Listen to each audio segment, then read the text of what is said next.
Alright, guys. Geekslovegeeks.com. This is our review for with spoilers. We're not fooling around. There's no playing around There's here. no playing around here. World Cup is done. There's no fooling around and playing around here. Geekslovegeeks.com. Spoiler filled review for Guardians of the Galaxy. Yes. My initial thoughts, definitely refreshing. It is nice to be out in space again. That's what I'm gonna say. In comparison, not in a negative way, I just think Star Wars is taking too long to take us back there. No, 100%. And they're not showing us anything. But we're not going to talk much about Star Wars. Yeah. More about Star Lord. True. So it's nice how it comes together because it's all these little bits and pieces of events with characters that happen, and then they come together, and then something bigger is the obstacle that they need to overcome.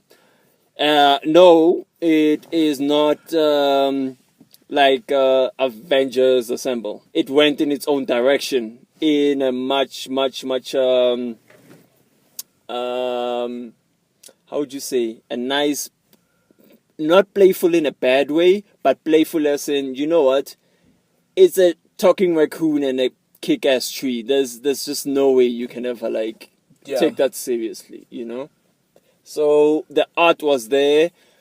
For me, it really I was still able to follow the story whilst I was enjoying a talking raccoon. The way I saw it was that if you're not a sci-fi person, you can still go watch this. This is just a fantastical story that just happens to happen in space, and it has a talking tree and a talking raccoon. But it's still a fantastical story that's amazing that happens in space. What's his name? Chris Pratt. This is the franchise he needs to stay with. For this, I tell you now, I wouldn't mind 3 more of these. Forget making it a trilogy. Just make 4 of these. I wouldn't mind them because the characters are so alive. No one, and I mean, not even Vin Diesel as Groot was just phoning it in as a character. He was actually performing, just saying 3 words, and it was so captivating. You have no way to explain it, because all of these guys, the way they're just connecting, you can totally tell that from the very onset, when you had a group like the Avengers who are like misfits that kind of are making it work, that same formula carried through in the spirit. The spirit was just there. You have all these colorful characters just being awesome on screen.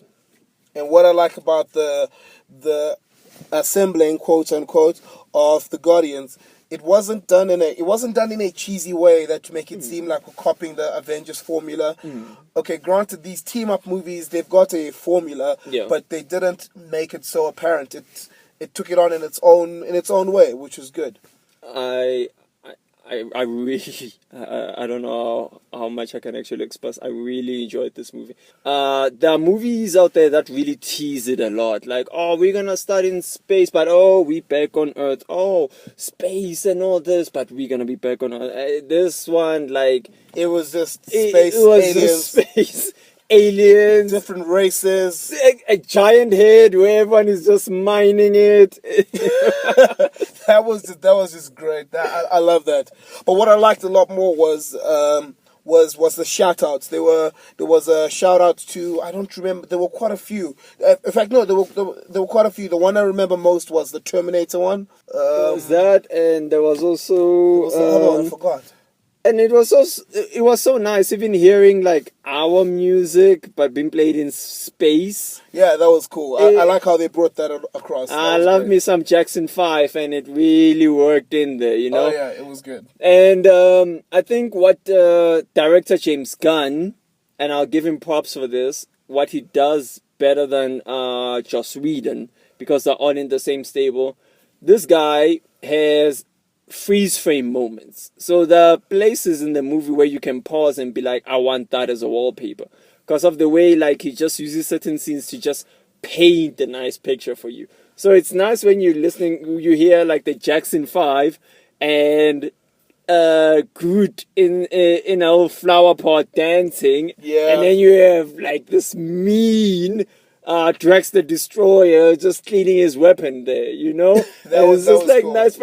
So that kind of stuff, it looks nice. Even the whole space, The world building. the world building, A+ for that stuff. The Agreed. world building was awesome. Like I wasn't lost about like where I was in the universe. So even though they're moving around a lot, it was never like jarring. Like when you're going through like a wormhole, none of that kind of nonsense. You know, they just travel and they get there, and then they like give you a small description of where they are, and then they move, and then they go somewhere else, and you would hear stuff like, oh, you know, Glenn Close will not have as much a big role as in all her other movies. She's just here just to add gravitas to the thing. But I think no matter how small a role is, if it's written nicely and if the little 5 minutes that you spend on screen is impactful, stuff just works, man. Stuff just works. I want to talk about some of the Easter eggs that were dropped. Okay, so we saw the Watchers. We saw mention of the Kree, which ties back in with Agents of S.H.I.E.L.D. So it is. It better be. It better be. We saw, but James Gunn dismissed this. The what was the bold chick? What was her name? I forgot. Nebula. Nebula. Nebula's race is the race that is on Sakaar. The same race of female that the Hulk married, but then James Gunn has actually dismissed these rumors that there's no planet Hulk. He only said that there's a limited number of aliens that they are allowed to use, and so he decided to get from that race. What else did we see? There was mention of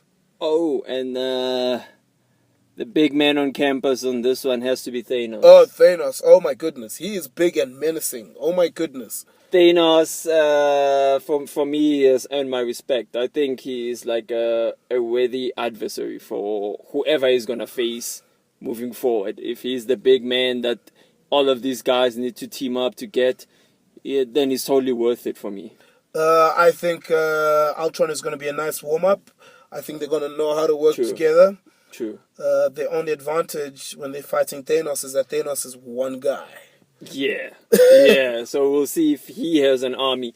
I think it also leads back to like not knowing if all our viewers actually follow like Comic-Con and all that, but maybe sometimes from what I've seen from this year's Comic-Con, Marvel, for me, kind of toned down that panel because they knew they had a winning movie with this, you know. So I don't think they were under that much pressure, even though, you know, they opened themselves up to like scrutiny and all that. But I don't think they were under that much pressure to be like, we need to impress you here for the next 5-6 years. If they knew that next month they have a gem like this, and it is so good that even if it was accidental that they didn't have much, the good movies have been few in between this year. The summer season, blockbuster season has not been that great. So you actually had to like engage yourself and be out there and be like, oh, I saw that one. Oh, this one is bad. Oh, that one is good. So you actually had to be out there to actually find these sort of movies. And Guardians, I just don't know how to convey to people who are not into the comic book, like kind of like high sci-fi kind of thing. But this one, you have to watch this one. You just have to. It just has that thing, you know. This is almost to me like the space movie version of a book by Ernest Cline called Ready Player One. It's just a book for people who are familiar with their pop culture. It has got all the references. If you know them, you will see them. If you don't, it doesn't change the flavor of the movie. It's still going to be great. You would probably like when the DVD comes out. It has return value, basically. You know, 100%. You go back and you watch it again, and you will enjoy it. And I think that's it. it's in a good spirit, as opposed to just watching that one movie and be like, I didn't like it. There's no point in getting a DVD. And then obviously with these big blockbuster movies, you always have to talk about the villain, because people complain, the villain didn't mean much. The villain wasn't funny. Or the villain was not Loki. He was just there for the sake of having a villain. So for me, the villain in this one is Ronan the Accuser. Yeah. For me, he had weight. Like, he carried himself well. His plan was not confusing. Watch any James Bond movie, you will understand how complicated like a villain's plan would be. Where you have to, like, you can imagine James Bond just going, "Hey, what did you say? I don't understand. Why would you do that?" Because some of these plans are just like overly complicated. Don't even go too far. I tell you now, and I'm gonna mention something I'm sure Dawn doesn't want. Man of Steel was complicated. Like, there was half the things that Zod was doing did not make sense. You keep his motivations simple. Like, this is what he wants to do. And trust me, the movie carried the villain up to the point where you're like, okay, cool. He might not be as menacing as that guy, but I understand what he's doing. I know what he's doing. It hasn't changed in the last 20 minutes. It hasn't changed in the last 15, 10, 5 minutes. He's still doing exactly what he set out to do. Okay, I'm not going to argue that. I agree. I agree with that. I just want...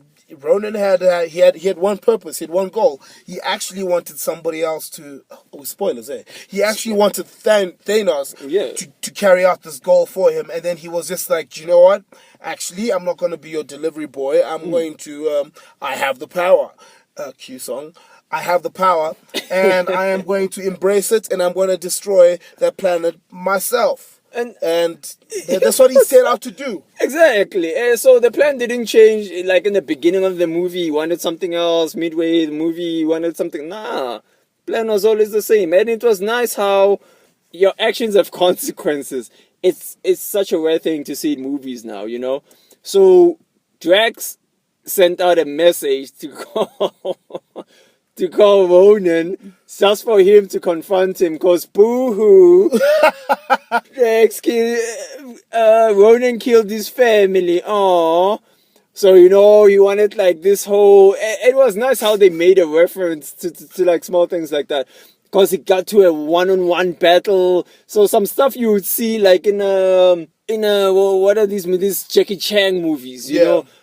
You killed my master. So it was nice how they kind of like did that kind of reference, like, check him, he wants revenge. And you realize later on, like, and this is coming from the Rodent, by the way. The vermin, but you don't call him don't that. Call him that. Do not call him that. Even when he's drunk, don't call him that. And it's weird how the smallest member in size can suddenly like give a person that big perspective.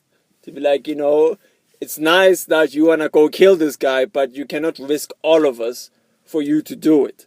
And then you like realize like, oh, the raccoon has a point. Yeah. I think only end of this year we will see where on my list it will fall under in my top 10 movies of the year. Yeah, I have a feeling it's already in my...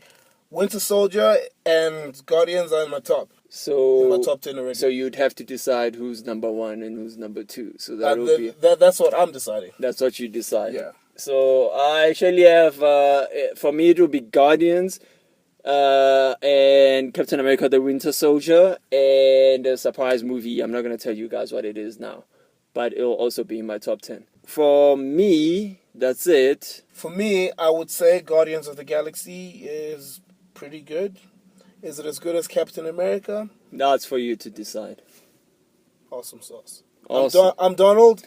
I'm Hoss. And we are chickslovegeeks.com.